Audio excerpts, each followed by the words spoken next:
Bien, vamos a iniciar la resolución de la práctica dirigida.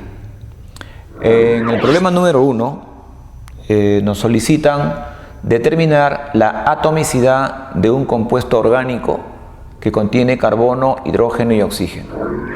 Me dan los siguientes datos. Una muestra de este compuesto de masa 1 gramo presenta 54.54% de carbono. Otra muestra de la misma sustancia, ojo, de la misma sustancia, pero de valor 4, tiene 36.36% del oxígeno.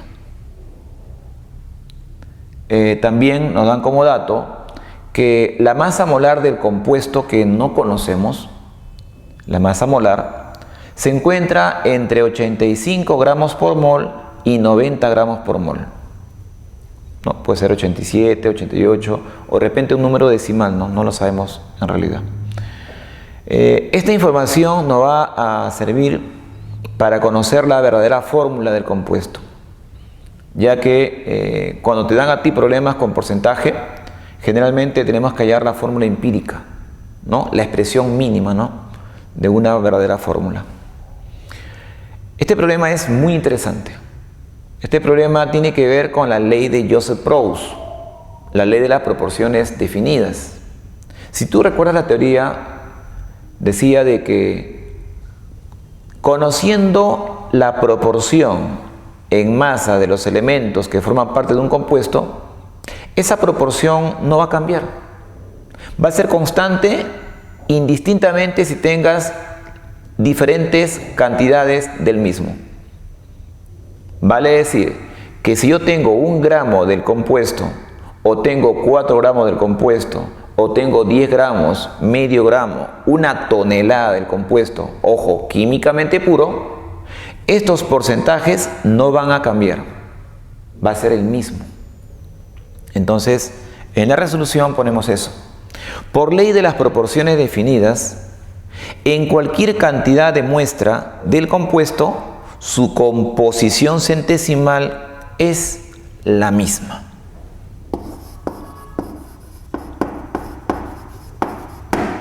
Entonces, la fórmula empírica será esta. No la conocemos todavía, pero sabemos que el carbono representa el 54,54%. Y el oxígeno también tendrá que ser ese mismo valor, 36,36%. Lógicamente que el hidrógeno me dan como dato, pero tú sabes muy bien que si nos dan datos porcentuales, la sumatoria tiene que ser 100%. Si tú sumas, te vas a dar cuenta que le falta una cantidad. Esa cantidad es 9.1%, ¿no? Usted puede sumar y comprobar que sale 100%. Con estos datos podemos hallar la fórmula empírica, que sería la expresión mínima de la verdadera fórmula del compuesto, que no sabemos. Solo sabemos que es un compuesto orgánico. Entonces lo que voy a hacer a continuación es pasar a analizar la forma de calcular la fórmula empírica. De la fórmula y aplicando proporción definida, tenemos la masa del primer elemento. La masa del carbono va a ser proporcional al aporte del carbono en la fórmula. Tú sabes que el carbono tiene una masa molar como 12. Entonces, el aporte sería 12 por X. De igual manera, cuando yo analice la masa del hidrógeno, va a ser proporcional a 1 por Y, ¿no? En este caso, recordar que el hidrógeno vale 1. Y en el caso del oxígeno, va a ser proporcional a 16 por Z. ¿Qué cosa era 16? La masa atómica del oxígeno, 1 del hidrógeno y 12 del carbono. Perfecto. Entonces, apliquemos eso. La masa del carbono es ¿a cuánto? Es a 12X. es a 12x. Como la masa del hidrógeno es a y por 1, o sea que es a y. Y la masa del oxígeno es proporcional a 16 veces z. 16 veces z. La pregunta tuya sería, profesor, pero la masa no lo conozco. Es cierto, no lo conocemos, pero sí conocemos los porcentajes. Si tú recuerdas, la relación de proporción no depende de la cantidad de sustancia. Por lo tanto, yo puedo asumir una cantidad que me conviene. Cuando es porcentaje, se recomienda que asumas 100%. Entonces, la masa del carbono será 54,54 gramos si yo asumo 100 gramos de compuesto. Entonces reemplacemos, la masa del carbono será 54,54 gramos. Ese cociente será proporcional a la masa del hidrógeno, que sería en este caso 9,1 gramos. Y finalmente, para el oxígeno sería 36,36 gramos. Como te darás cuenta, los gramos se cancelan y al final nos queda la relación numérica, que es la que nos interesa. Aquí un poquito más de matemática. Tengo 3 variables, es cierto, pero yo puedo hacer lo siguiente. Puedo poner 2 variables en función de una. Por ejemplo, puede ser x y y en función de z. Puede ser, ¿no? Yo he elegido para este caso y y z en función de x, ¿ya? Poniendo y y z en función de x. Se demuestra la siguiente relación. A ver, vamos a hacerlo así un poquito mental y luego lo reemplacemos, ¿ya? Tú lo puedes hacer, ¿no? En el papelito con la calculadora, miren. Este y pasa para acá, ¿sí o no? A multiplicar. Y este 12x pasa a multiplicar a 9,1. Entonces, si el y lo tengo a la izquierda, aquí tendría 9,1 por 12, ¿sí o no? Y esto pasa a dividir. Si tú desarrollas esto que te he mencionado, vas a encontrar la siguiente relación, que y va a ser 2x. Usted puede comprobarlo si duda, y va a ser 2x. Puede ser que salga 2,003, 2,001, pero la recomendación es que lo redondees. Y aquí trabajemos con enteros. De igual manera, puedo poner z en función de x. Este 16z lo paso para la izquierda a multiplicar, de tal manera que z me queda a la izquierda. Y 12 por x pasa a multiplicar a esta cantidad. Luego esta cantidad pasa a dividir y de ahí tú haces el cálculo respectivo. O sea que z va a estar en función de ¿quién? De x, ¿no? En este caso, z va a salir 0,5x. O sea que z va a ser la mitad de x. Tú no dirás, profesor, ¿y ahora qué hago con todo esto? Bueno, vamos a reemplazar en la fórmula empírica. La fórmula empírica, si tú recuerdas, tenía x carbonos, y hidrógenos y z oxígenos. X carbonos, y hidrógenos, pero y ¿cuánto vale? Y vale 2x. Y z, que vale x medios. Tú nos dirás, profesor, pero esa fórmula no existe, ¿no? Es cierto. Podemos simplificar las x. Y nos quedaría, ¿qué numeritos? El 1, el 2 y el 1 sobre 2. Lo que podemos hacer es a todo multiplicarlo por ¿cuánto? Para que todo sea entero. Por 2. Perfecto. Multiplicando por 2. Si yo multiplico por 2, entonces la cantidad de carbonos que era 1, ¿te acuerdas? Ahora ¿cuánto va a ser? 2. La cantidad de hidrógeno sería 2 por 2, 4. Y el oxígeno sería 2 por 1 medio. Y 2 por 1 medio es 1. O sea, sería esta fórmula. Esto es entonces la fórmula empírica. Pero no acabó. Cuidado, no ha acabado todavía. Ya va a acabar, falta poquito. Queremos la fórmula real, la verdadera fórmula. Para eso, ¿cómo saber si esta es la verdadera o no? Nos dan un dato. Nos dan el dato que la masa molar se encuentra entre 85 y 90. Vamos a calcular la masa aquí. ¿Qué te parece? Hacemos una suma nada más. A ver. ¿El carbono cuánto vale? 12. 12 por 2, 24. 24 más 4 sería 28. Y 28 más 16, 28 más 16, ¿cuánto sale? 44, ¿verdad? Correcto. Entonces la masa molar sale 44. Pero 44 no se encuentra entre 85 y 90. No hay problema. Tenemos que recordar que la fórmula molecular, recuerda que esto lo expliquemos, ¿no?, al inicio, como conceptos previos, ¿te acuerdas? La fórmula molecular es K veces la fórmula empírica, donde K es un múltiplo de la fórmula empírica, es un número entero, ¿no? Y justamente queremos conocer K. Para conocer K, vas a dividir la masa molar entre la masa molar de la fórmula empírica. En este caso, no conocemos la masa molar, es cierto. Pero la masa de la fórmula empírica sí lo conocemos. ¿Cuánto es la masa molar? 44. Si tú quieres que K sea entero, a ver, dale el número 1. Si le das 1, ¿cuánto es la masa molar? 44. Pero si K vale 2, sería 2 por 44. ¿Y cuánto vale eso? 88. Y mira, 88 justo se encuentra en el intervalo de 85 y 90.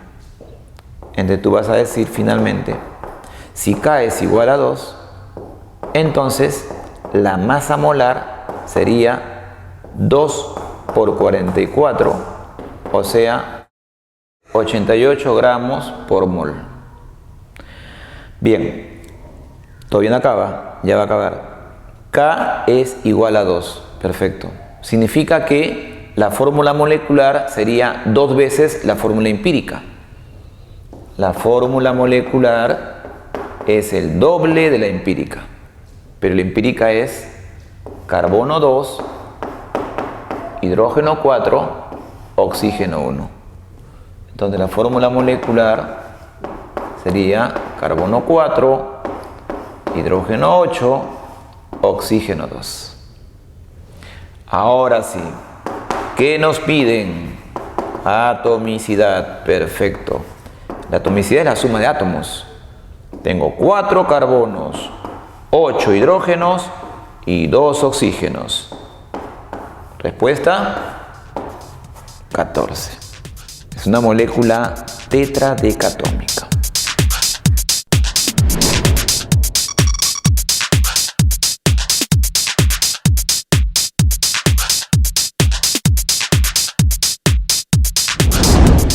En este problema, número 2,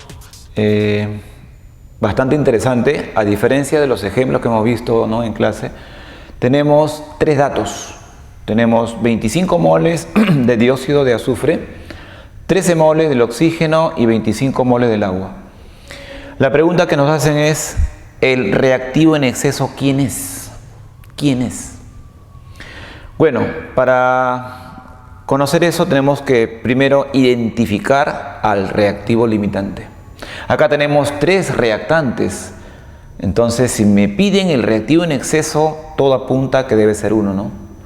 Porque si no serían los reactivos en exceso, ¿no? Acá me dicen reactivo en exceso debe ser 1 solo o 2. Bueno, mirando las claves habría que ver. Bueno, lo que hay que hacer es balance de la ecuación química. A ver, tenemos un azufre con un azufre balanceado. Tenemos 2 hidrógenos balanceados y faltaría el oxígeno. Acá tengo 2 más 2, 4, más 1, 5 y... Uy, tenemos 4. ¿Qué hacemos? Tampoco es difícil, parece, ¿no? Mira, te voy a enseñar un truquito. Observa. Cuando tú veas sustancias simples, a veces conviene poner fracción. Si tú pones un medio, 2 entre 2 te da 1. 1 más 2 te da 3. Y 3 más 1 te da 4. Excelente. Pero vamos a pasarlo a entero, ¿no? Entonces a todo, ¿por cuánto? Por 2. Acá pone 2. Aquí vamos a borrarlo. Aquí sería 1, ¿sí? Y aquí sería 2 y aquí sería también 2. Así es. Perfecto. La relación de coeficientes es relación de moles. 2 moles de este anhidrido se combina químicamente con 1 mol del oxígeno. Y también con 2 moles de agua. ¿No? Son 3 reactantes. Entonces vamos a ver si se guarda relación con los números que están aquí abajo. Aquí se puede hacer muchas cosas, ¿no? Uno puede decir, profesor, él es el doble. Entonces, si él es el doble, si aquí es 25, acá tiene que ser la mitad. Y por lo tanto aquí habría exceso, ¿no? La otra podría ser así, ¿no? La relación es de 1 a 2. Entonces el de acá debe ser el doble de acá. Si acá tengo 25, acá tendría que ser ¿cuánto? 12.5, ¿sí o no? Y tengo 13. Bueno, por ambos lados nos damos cuenta que este está en exceso. Pero mejor también hacemos otra cosa.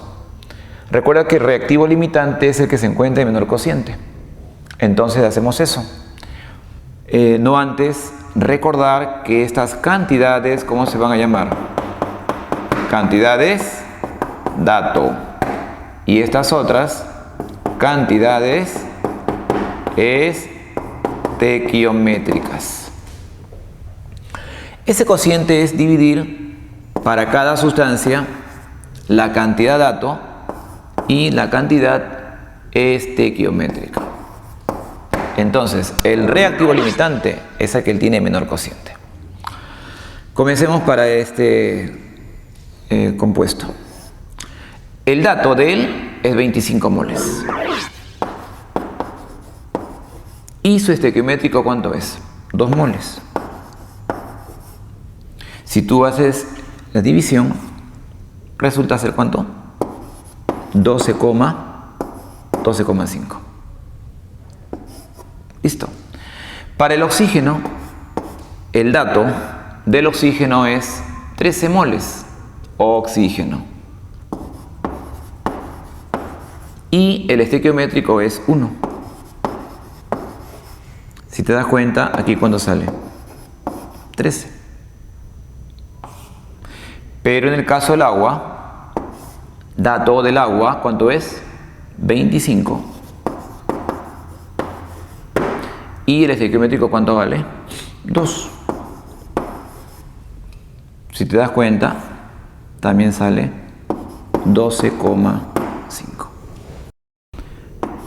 Entonces, entre los 3 reactantes, el único que se encuentra en exceso, ¿quién es? El oxígeno. Como esta cantidad es el mayor cociente y estos son los menores cocientes, entonces vamos a decir que tanto el anhidrido sulfuroso y tanto el agua, que vienen a ser reactivos, vamos a llamarlos los reactivos limitantes. En cambio, al oxígeno, que está en mayor proporción, lo llamaremos el reactivo en exceso. Entonces, la respuesta a la pregunta es, ¿quién es el reactivo en exceso? Respuesta, el oxígeno. Reactivo en exceso sería entonces el oxígeno, ¿no?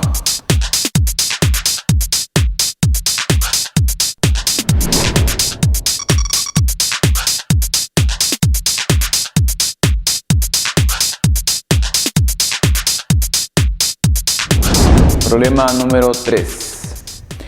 Este problema nos indica que se trata de un compuesto orgánico, es un hidrocarburo llamado heptano. Y me dan como dato 84% de carbono y 16% de hidrógeno, que son porcentajes en masa. Si revisas el texto, lo bueno del texto o lo curioso del texto es que nos dice como dato que dichos porcentajes en masa no cambian. No cambian. Entonces, si no cambian, significa que se trata de un mismo compuesto. Esos porcentajes no van a cambiar porque el compuesto es único. Lógicamente que se llama etano, no van a cambiar. Entonces, no cambian porque el compuesto es el mismo, ¿no? Es porque el compuesto es el mismo, ¿no? Y por ende, cuando el compuesto es el mismo y el porcentaje de los elementos presentes no van a cambiar, indistintamente de la masa que tengas tú del compuesto, es porque se está cumpliendo la ley de las proporciones definidas, ¿no? Es una aplicación de la ley de proporciones definidas, ¿no? La ley de Joseph-Proust. Entonces la respuesta sería la ley de proporciones definidas y constantes, ¿no? Sin embargo, vamos a comprobarlo. El heptano es un alcano, es un compuesto orgánico cuya fórmula es carbono 7, hidrógeno 16. Esta fórmula no va a cambiar, por lo tanto sus porcentajes en masa tampoco deben de cambiar. La ley de Proust nos indica que la relación de las masas van a ser proporcionales. El aporte en masa del carbono es como 12. El aporte en masa del hidrógeno es como 1, siempre y cuando tenga 1 del carbono y 1 del hidrógeno. Pero tenemos en la fórmula 7. En otras palabras, el aporte del carbono sería como 7 por 12. ¿Y cuánto es 7 por 12? 84. Entonces, la masa del carbono es a 84. Como la masa del hidrógeno es a 16 por 1, o sea, 16. Si tú te das cuenta, esta relación de masas es la misma relación a nivel porcentual. En este caso, el porcentaje en masa, ¿no? El porcentaje en masa del carbono es al dato, que es 84. Y el porcentaje en masa del hidrógeno es a 16. De aquí llegamos a una conclusión, ¿no? Que la relación en masas y la relación en porcentajes van a ser siempre la misma, ¿no? Entonces es una manera de comprobar que la pregunta que nos hacen llegar responde a la ley de las proporciones definidas.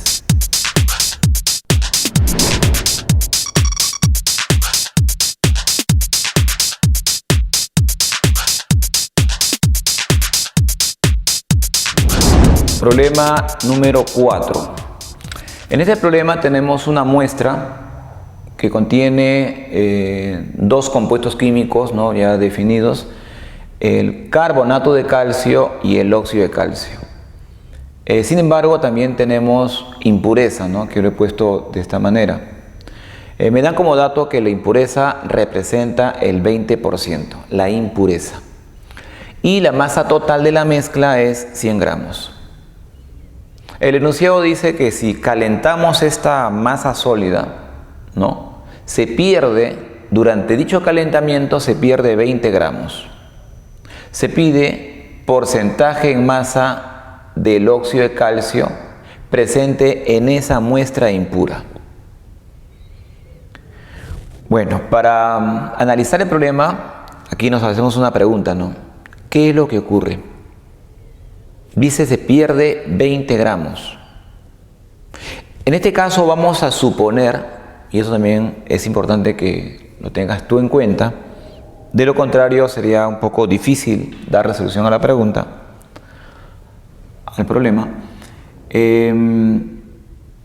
Vamos a suponer que la impureza, cuando es calentado al cuerpo, no se descompone, no se sublima, ¿no? Sino que permanece.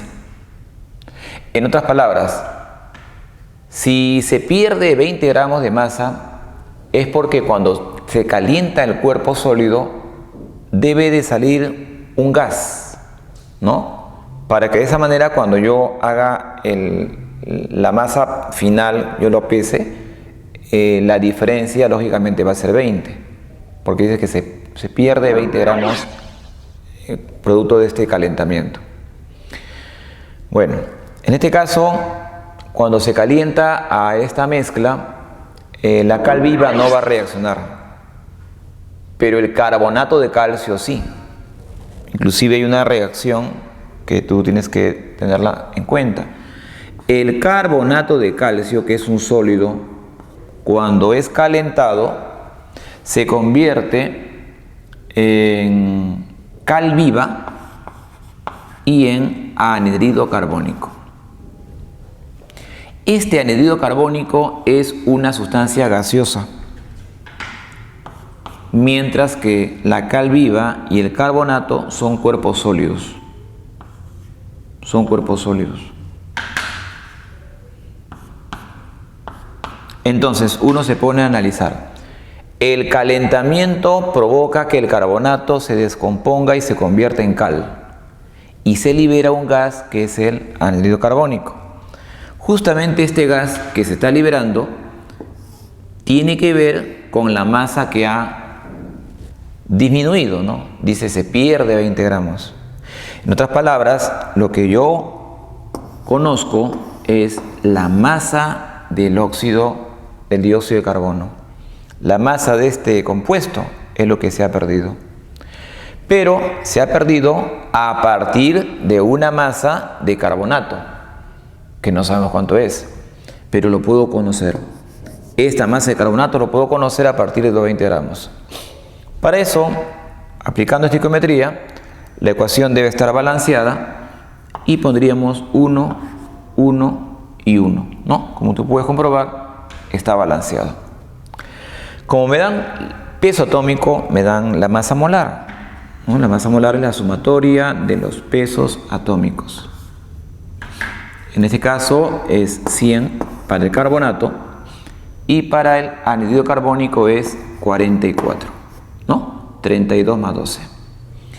Una mol, tendríamos acá 100 gramos de carbonato que al descomponerse produce 44 gramos del gas carbónico. Entonces la masa que se ha descompuesto sería 100 gramos por 20 gramos entre 44 gramos. Haciendo cálculo respectivo, esta masa es igual a 45.45 gramos. Esa sería la masa del carbonato de calcio que había en la muestra inicial. Ahora, la pregunta que nos hacen llegar es ¿cuánto es el porcentaje en masa de la cal? ¿No? O sea, ¿cuánto representa porcentualmente esta cantidad? Para conocer este valor, debo de conocer su masa. Entonces, nos ponemos a analizar. Todo esto representa el 100%. Y la masa total vale 100. La impureza es el 20%.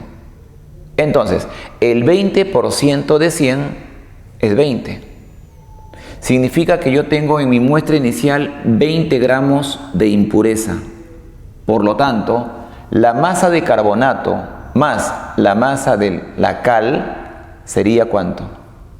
100 menos 20, 80. La masa de carbonato de calcio más la masa de la cal sería entonces 80 gramos. Pero resulta que la masa de carbonato de calcio presente, lo acabamos de calcular, es 45.45 gramos.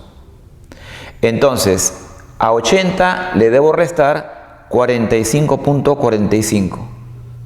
Y esa resta sale 34,55 gramos. Entonces ahora sí, ya conocemos la masa de la cal. Finalmente, el porcentaje en masa de la cal sería dividir la masa de la cal entre la masa de la muestra, que sería la masa total, y lo multiplico por 100. La masa de la cal, 34,55 gramos, entre el total, que vale 100 gramos. Y a todo esto lo multiplicas por 100, ¿no? Finalmente, dicho porcentaje sale 34,55%. Esa sería la resolución.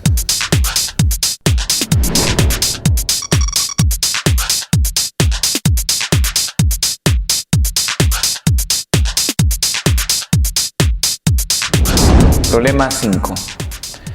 Se tiene 50 litros de oxígeno que se convierte parcialmente en ozono. Según la ecuación, oxígeno se convierte en ozono. Determine el volumen de oxígeno que aún no ha reaccionado. Se sabe también que el volumen de la mezcla final vale 42 litros.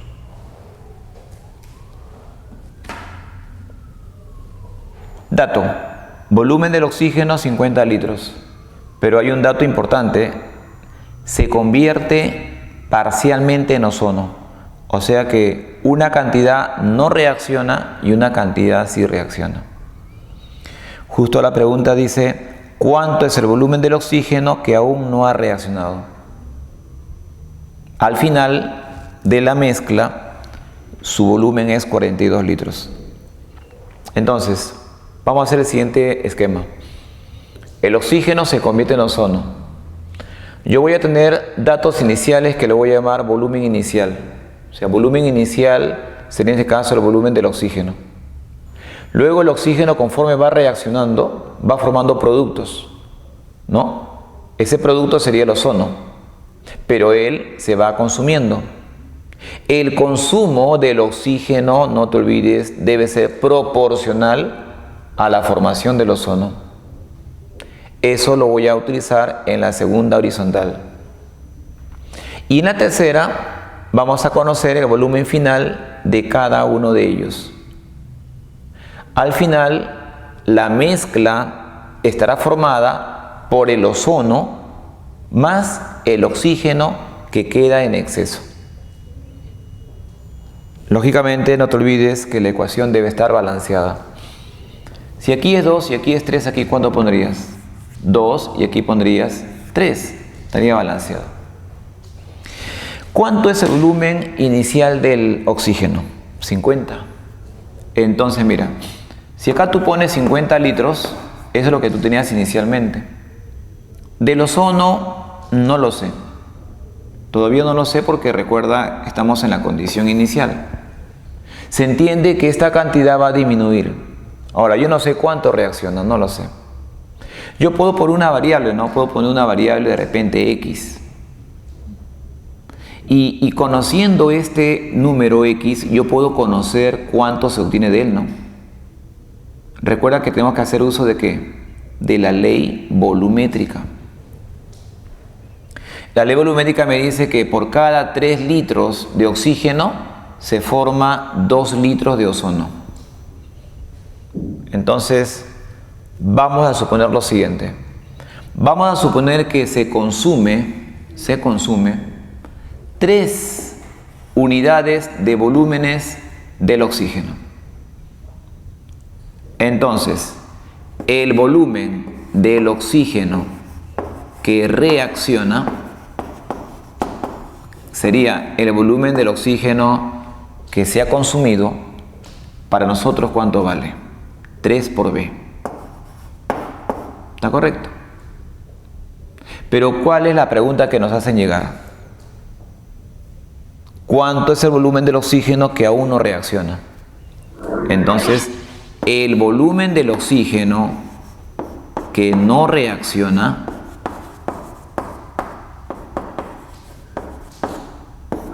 eso es lo que nos están pidiendo. ¿Cuánto sería? Claro, tenemos 50, ¿recuerdas? Y se consume 3B. Entonces lo que no reacciona sería 50 litros menos 3 por B, volumen de litros. Entonces voy a colocar 50 menos 3B. Aquí hago uso de la relación sencilla, relación volumétrica. Por cada 3 litros se forma 2. Si tengo 3 unidades de volúmenes, ¿cuánto se formará? 2 unidades de volúmenes. Entonces, al final no tenía nada, ahora tengo 2 unidades de volúmenes. ¿Tendré 2 unidades de volúmenes de quién? Del ozono. Lo que nos interesa va a ser esta parte, porque nos hablan de un volumen de la mezcla, ¿sí o no? La mezcla estaría formada por el oxígeno y por el ozono.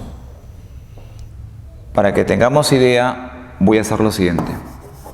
Al final, yo voy a tener el reactor químico, el recipiente donde ocurre la reacción, y dentro de él va a estar el producto. El producto es el ozono. Pero al ozono el oxígeno le sigue acompañando.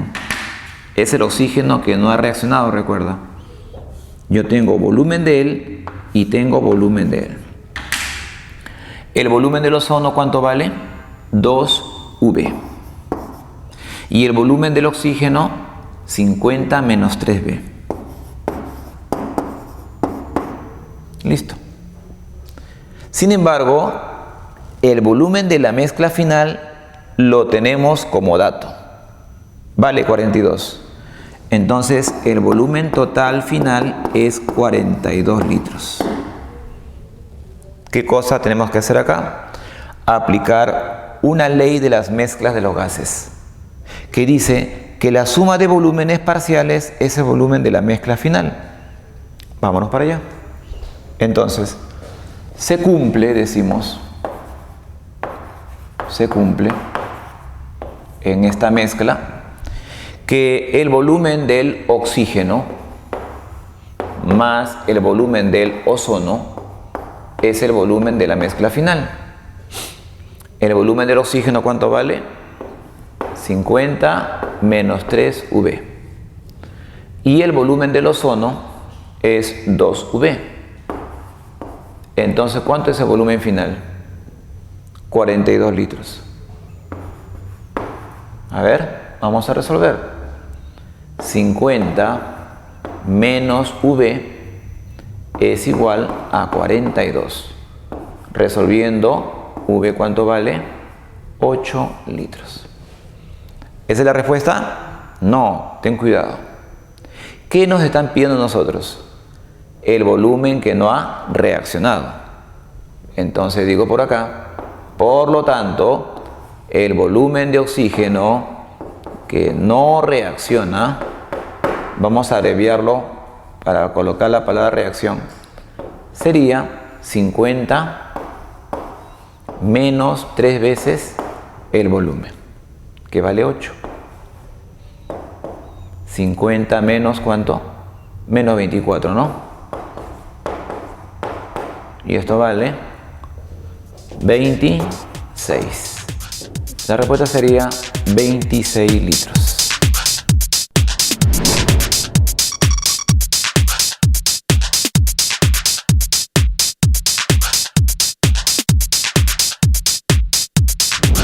Problema 6. Para ilustrar el problema, partimos de un recipiente cuya capacidad es 3.12 litros. Dentro del recipiente tenemos dos gases, el hidrógeno y el oxígeno, cuyas masas nos dan como dato. Una chispa eléctrica activa la reacción. Si no hay una chispa eléctrica, el hidrógeno con el oxígeno estarían formando una mezcla. no reaccionarían. La chispa eléctrica hace posible que ocurra una reacción que es la obtención del agua, ¿no? El hidrógeno con el oxígeno reacciona y forma el agua. Entonces, he puesto los datos del hidrógeno 0.4 y del oxígeno 6.4. Podemos conocer la masa del agua de repente, ¿no? Y cuando tengo dos datos, trabajar con el reactivo limitante. La pregunta es, determine la presión final, la presión total de la mezcla que queda. ¿Por qué digo mezcla? En primer lugar se va a formar agua, una determinada masa de agua que lo podemos calcular inclusive. Pero hay que recordar de que esta reacción con chispa es una reacción que ocurre a una temperatura alta. Y a temperaturas altas el agua se encuentra en estado gaseoso. Sin embargo, el enunciado también nos dice de que se enfría, o sea, se baja la temperatura del sistema hasta 27 grados Celsius. Si lo baja a 27 significa que el agua ya no va a ser agua gaseosa, sino va a ser agua líquida.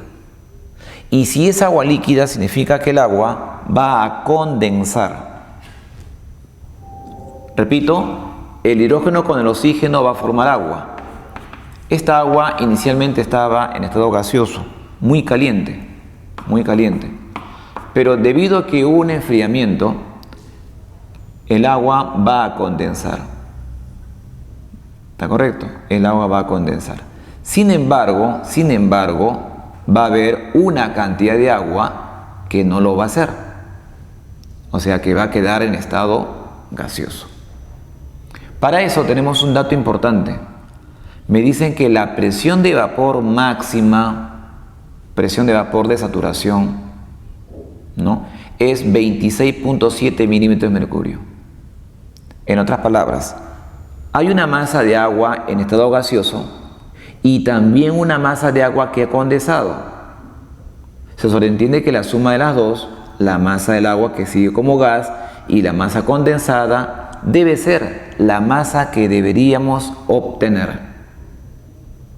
Porque esta reacción ocurre en caliente, con chispa eléctrica, recuerda. Entonces, esta cantidad es una cantidad líquida y una cantidad ahí. Pero la pregunta que nos hacen llegar es la presión total. Entonces, necesito conocer la presión de este gas, agua. Y esa presión es igual a esta presión. Entonces, la presión del vapor tenemos como dato, vale 26.7 milímetros de mercurio. Ahora el problema sería, al agua, ¿qué gas le acompaña? Habría que conocer quién es el reactivo limitante. Como todo está en gramos, vamos a trabajar con las masas molares. En el caso del hidrógeno es como 2 y en el caso del oxígeno es como 32. Entonces, aquí haciendo operación sería 4 gramos que reacciona con 32 gramos. Entonces, podemos hacer el menor cociente y buscar cantidad dato entre cantidad estequiométrica, ¿no? Cantidad dato entre cantidad estequiométrica. Pero podemos hacer otra cosa. A ver. Por ejemplo, podemos hacer lo siguiente. A ver. ¿Cómo llego yo de 4 a 0.4? Alguien diría, profesor, fácil. Solamente divídalo entre ¿cuánto? Entre 10, ¿no? Claro. 4 entre 10 te da 0.4. Mira, si yo divido entre 10, sale 0.4. Pero si hago lo mismo acá, lo divido entre 10, ¿cuánto debería salir? 3,2, ¿no? Que sería 32 entre 10. Eso significa que esta cantidad del oxígeno hace el papel de ¿qué? De reactivo en exceso. Entonces, la masa del oxígeno que no reacciona la masa del oxígeno que no reacciona sería lo que tenías, 6.4, menos lo que sí reacciona. Y lo que sí reacciona es ¿cuánto? 3.2. 6.4 menos 3.2 me da 3.2 gramos. Entonces la masa del oxígeno que no reacciona es 3.2 gramos. Perfecto. El hidrógeno prácticamente sería el reactivo limitante y toda su masa se estaría consumiendo. Entonces, en mi recipiente, ¿quién estaría acompañando al agua? El oxígeno. Y acá yo tendría el O2, ¿no? Sería el oxígeno. ¿Cuánto tendría del oxígeno? Una masa de valor 3.2. Perfecto. Pero queremos la presión, recuerda, profe. Si queremos la presión, debo de conocer la presión del oxígeno. Y ese es un problema que tenemos. No sabemos la presión del oxígeno. Pero, claro, ¿qué tenemos del oxígeno? El volumen. En una mezcla, el volumen de cada componente es el volumen de la mezcla. Ese volumen, ¿cuánto vale? 3,12 litros. La temperatura lo tenemos como dato. Mira, tenemos volumen, tenemos temperatura y queremos presión. ¿Qué cosa nos falta conocer? El número de moles. Entonces voy a hacer el cálculo del número de moles. El número de moles del oxígeno que estaría en la mezcla sería dividir la masa del oxígeno entre la masa molar del oxígeno. La masa del oxígeno, ¿cuánto es? 3,2 gramos. Y la masa molar es 2 por 16, 32. Si tú divides, sale 1 sobre 10 y eso vale 0.1 mol. Perfecto. Si tenemos el número de moles y tenemos temperatura y tenemos volumen, aplicamos la ecuación universal, ¿no? Eso lo hacemos por aquí. Entonces voy a poner acá cálculo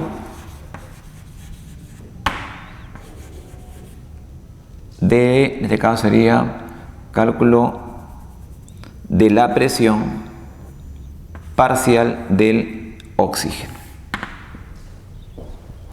haciendo uso de la ecuación universal de los gases.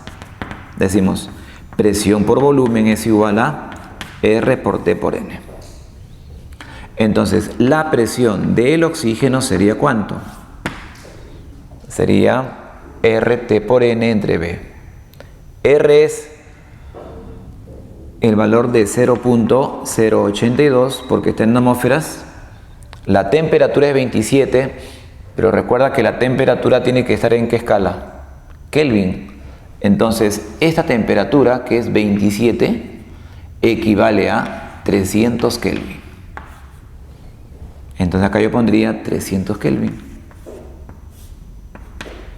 Y el número de moles es 0.1. Pero 0.1, ¿qué cosa es? 1 sobre 10. Y este volumen que multiplica la presión pasa a dividir, ¿no? ¿Ese volumen cuánto vale? 3,12. 3,12. Perfecto. Haciendo el desarrollo, el resultado es 0.79 unidades atmosféricas. Sin embargo, la presión total la queremos en milímetro de mercurio. Esa cantidad hay que pasarla a milímetro de mercurio. Si tú recuerdas, ¿cómo se pasa de atmósferas a milímetro de mercurio? Había una relación, ¿no? Que era esta. Una atmósfera es 760 milímetros de mercurio. Entonces, simplificando, llegamos a una presión del oxígeno que, redondeando, va a ser 600 milímetros de mercurio. Perfecto. Entonces, La presión total de la mezcla, ¿qué será igual? La presión total sería la suma de las presiones parciales. Entonces sería la presión del oxígeno más la presión del vapor. Sería 600 del oxígeno más la presión de vapor, que vale 26.7. Y esto sale 626.7 unidades milímetros de mercurio.